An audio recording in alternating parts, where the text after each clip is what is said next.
अब बात करते हैं पहले पार्ट ऑफ स्पीच, नाउन की, जिसको आप कहते हैं संज्ञा। अब सबसे ज्यादा सामान्य है नाउन, जिसके बारे में आपने सुन रखा है, और नाउन का मतलब क्या है?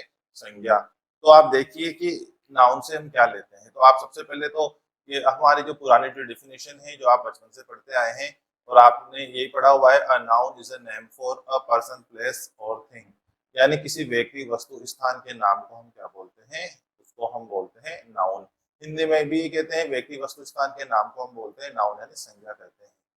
अब एक चीज की और मैं आपका ध्यान दिलाना चाहता हूँ कि संज्ञा शब्द का हिंदी में क्या मीनिंग होता है। हिंदी में संज्ञा शब्द का क्या मीनिंग, ग्रामर की बात नहीं कर रहे हैं हम, व्याकरण की बात नहीं कर रहे हैं हम, अब सीधे जनरल सेंस में बात कर सकते हैं। जैसे कि हम ऐसे बोल सकते हैं कि उस घटना को, कोई आंदोलन हुआ या क्रांति हुई या हत्याकांड हुआ, तो आप कह सकते हैं, हम कहते हैं कि फला शहर में हुए हत्याकांड को एक राष्ट्रीय विपदा की संज्ञा दी जा सकती है। या फिर हम बोल सकते हैं कि लता मंगेशकर जी को स्वर कोकिला की संज्ञा दी जाती है। या हम कह सकते हैं जयपुर शहर को गुलाबी शहर की संज्ञा दी जा सकती है। तो ये जो संज्ञा शब्द आ रहा है, संज्ञा का मतलब क्या होता है? नाम। ध्यान रखना आप, किसी भी संज्ञा शब्द का मतलब होता है नाम। अब एक चीज देखिए आप कि इस ब्रह्मांड के अंदर, बिल्कुल डेफिनेशन ये है इसकी, इस ब्रह्मांड के अंदर जितनी भी चीजें हैं, उन सभी चीजों में से किसी भी एक को बताने के लिए आप जो भी नाम इस्तेमाल करते हैं, उस नाम को ही हम बोलते हैं नाउन, यानी संज्ञा कहते हैं। एक और विशेष बात कि उस वस्तु को हम नहीं बोलते हैं, बल्कि हम किसको बोलते हैं? उसके नाम को बोलते हैं। उदाहरण के लिए, फॉर एग्जाम्पल, जैसे कि मेरे हाथ में ये चीज है, ये एक पेन है। अब ये चीज, वस्तु तो चेंज नहीं होगी, लेकिन अलग अलग भाषाओं में इसके नाम अलग अलग हो सकते हैं। जैसे कि कोई इसको कलम कहता है, कोई इसको लेखनी कहता है, कोई इसको पेन कहता है, हो सकता है कोई इसको मार्कर कहे, लेकिन चीज चेंज नहीं हुई है। ध्यान रखना आप, वस्तु वही है, केवल नाम चेंज हुआ है। तो ये मैंने जितने भी शब्द यूज किए इसको बताने के लिए, लेखनी, कलम, पेन, मार्कर वगैरह, ये इसके क्या है? संज्ञा है, ये इसका नाउन है। जैसे कि मान लो कि मेरा नाम है विकास, तो अगर कोई व्यक्ति, मेरे घर वाले मुझे किसी और नाम से पुकारते हैं, सोनू या किसी और नाम से, या फिर कोई दूसरे व्यक्ति जो स्टूडेंट्स है, मुझे नाम पुकारते हैं सर, या फिर कोई भी व्यक्ति किसी दूसरे प्रकार के नाम से मुझे पुकारता है, तो मैं व्यक्ति चेंज नहीं हुआ हूँ, मैं व्यक्ति वही हूँ, केवल मेरी संज्ञा चेंज हुई है, यानी मेरा नाउन चेंज हुआ है। इसका मतलब मेरा नाम चेंज हुआ है। तो आप ये जो लाइन, जो टैग लाइन है, वो लाइन आप हमेशा याद रखेंगे, जो मैं अभी बोलने वाला हूँ। और टैग लाइन ये है कि कोई भी वस्तु नाउन नहीं है, बल्कि उस वस्तु का जो नाम है, जिस नाम से आप उसको संबोधित करते हैं, उसी नाम को हम संज्ञा कहते हैं। अब चाहे वो गलत कहें, सही कहें, मान लो किसी व्यक्ति को अगर किसी चीज का सही नाम पता ही नहीं है, और वो उसको किसी दूसरे नाम से अगर एड्रेस करता है, संबोधित करता है, तो इसका मतलब है कि वो संज्ञा उसके हिसाब से वही है।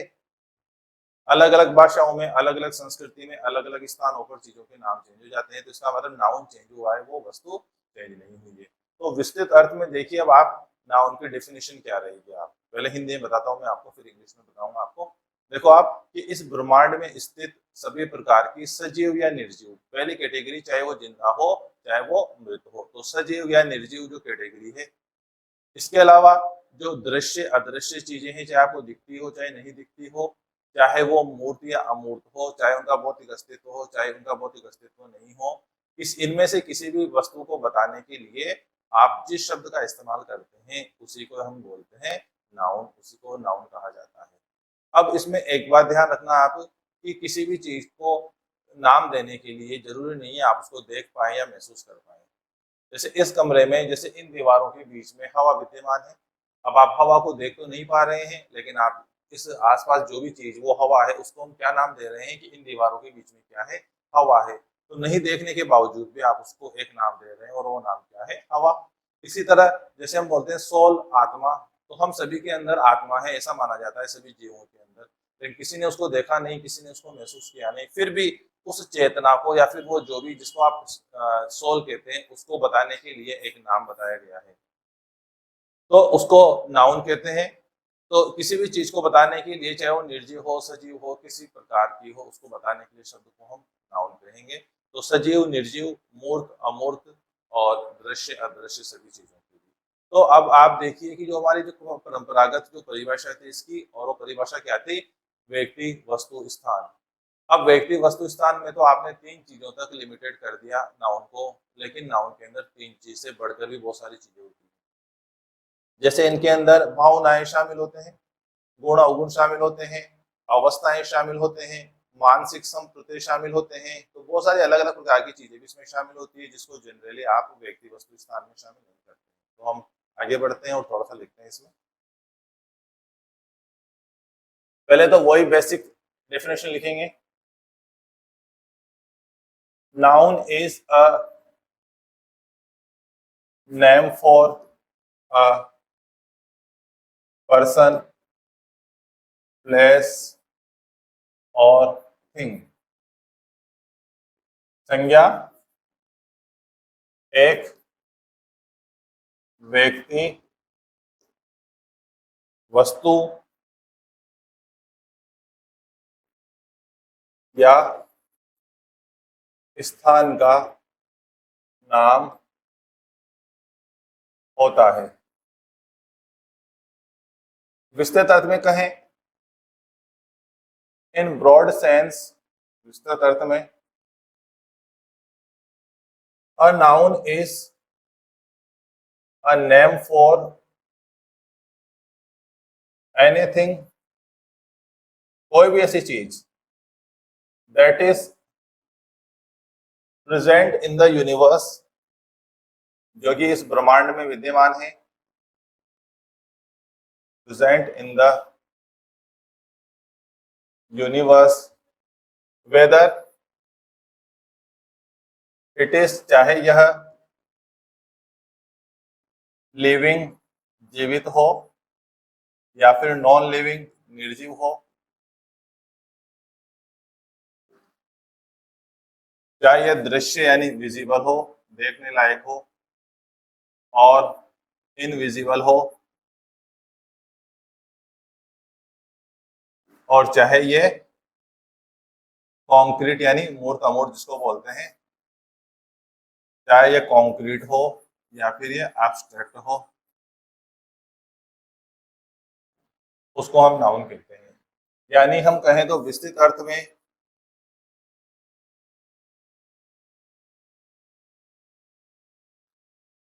इस ब्रह्मांड में विद्यमान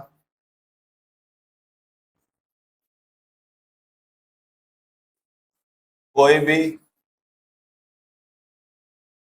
वस्तु, अब यहाँ पर वस्तु जो शब्द यूज किया गया है वो वस्तु का मतलब, क्योंकि यहाँ पे इसका इंग्लिश टर्म क्या है, एनीथिंग, तो वस्तु का मतलब, इसका मतलब ये मत समझना है कि इसमें इंसानों को शामिल नहीं किया जा रहा है, इसमें इंसान भी शामिल है, ध्यान रखना आप, इसमें स्थान भी शामिल है। तो एनीथिंग का मतलब प्रत्येक चीज या प्रत्येक वस्तु, हर चीज आ गई इसके अंदर। तो विस्तृत अर्थ में इस ब्रह्मांड में विद्यमान कोई भी वस्तु के लिए प्रयुक्त नाम को संज्ञा, मतलब नाउन कहते हैं, चाहे वह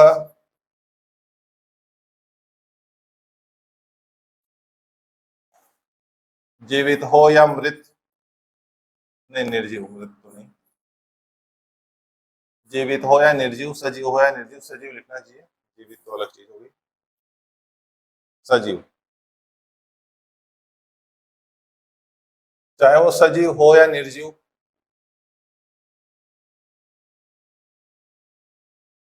दृश्य हो या अदृश्य,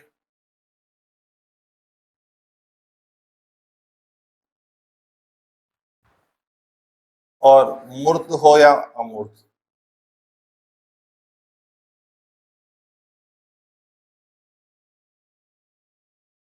तो ब्रह्मांड में कोई भी वस्तु के लिए प्रयुक्त नाम को संज्ञा कहते हैं, चाहे वो सजीव हो या निर्जीव, दृश्य हो या अदृश्य, या मूर्त हो या फिर अमूर्त।